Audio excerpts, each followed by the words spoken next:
Also going to leave a gorgeous weekend ahead, Tessa.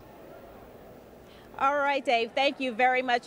Though it's going to be a very gorgeous day on the outside today, we do encourage you to come inside here and join us at the 2012 Tour of Duty. It's the Red Cross 2012 Tour of Duty here at the North Charleston Convention Center, Exhibit Hall A. And why do we want you to come out? So that you can learn about what the Red Cross actually does. Get some hands-on experience like citizen CPR, which we'll be finding out a little bit later. And actually, God forbid, if a disaster were to happen, what you would need to do. And one of those things would possibly mean that you'd have to go to a shelter. And joining me right now is Ann Rakip, who's with the Red Cross and who has been a long-time volunteer. Thank you for joining us this morning. Thank you for coming here to highlight what we do for the community during a disaster, Tessa.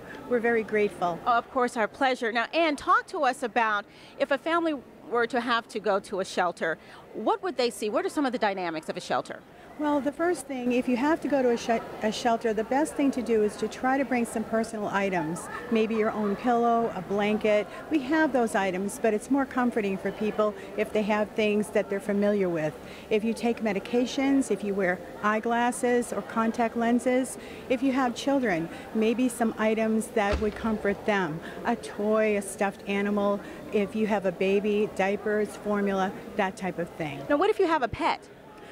Pets are not allowed in Red Cross shelters. We do have an agreement with a veterinary clinic. In the event of a large-scale disaster, we have arrangements, but there are no pets allowed in Red Cross shelters. Understood, understood. Now, how many shelters are there within the Low Country?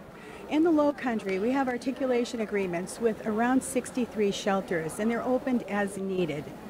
Now, let's think about this. Should a disaster happen, what are some things that families should be aware of ahead of time? Is there any pre-planning that they can do?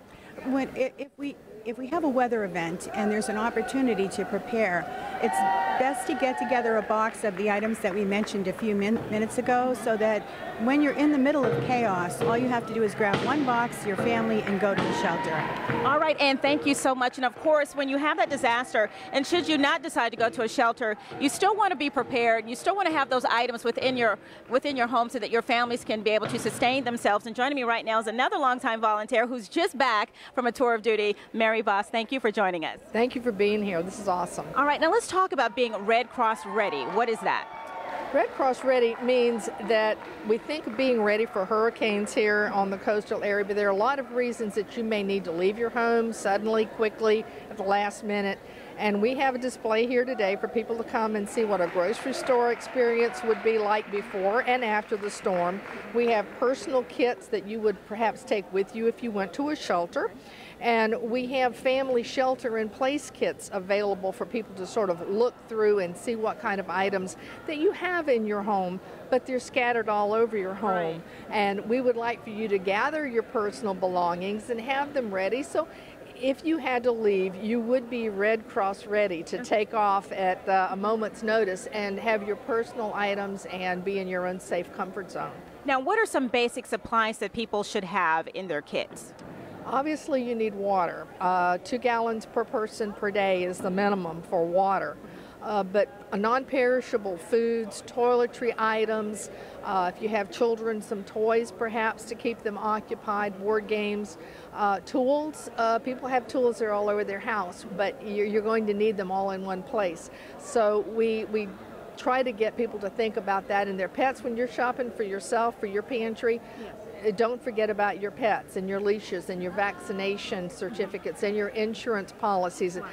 A lot of things that you would perhaps maybe think, well, I can get that online, or that phone number's in my phone. You might not have your phone and you might not have internet, and most likely you're definitely not going to have electricity. So those flashlights and batteries and foods that you can open without using electricity. Manual can openers, they still sell those. I still have one in my drawer. Yes, they still sell those because, you know, you use a pocket knife to try to open a can, and then you're going to need that first aid kit, and I can assure you the EMS people are already going to be busy. So we really want people to have their own items and take care of themselves for a minimum of 3 days. So it's really important to have those things and be ready. All right, Mary, thank you so much, and welcome back from your tour of duty, and thank you for your time of service. service. Of course, we'll be back with more of the 2012 Red Cross Tour of Duty right here, and we're going to find out how you can get involved with Citizen CPR. Stay tuned. More Low Country Live's on the way.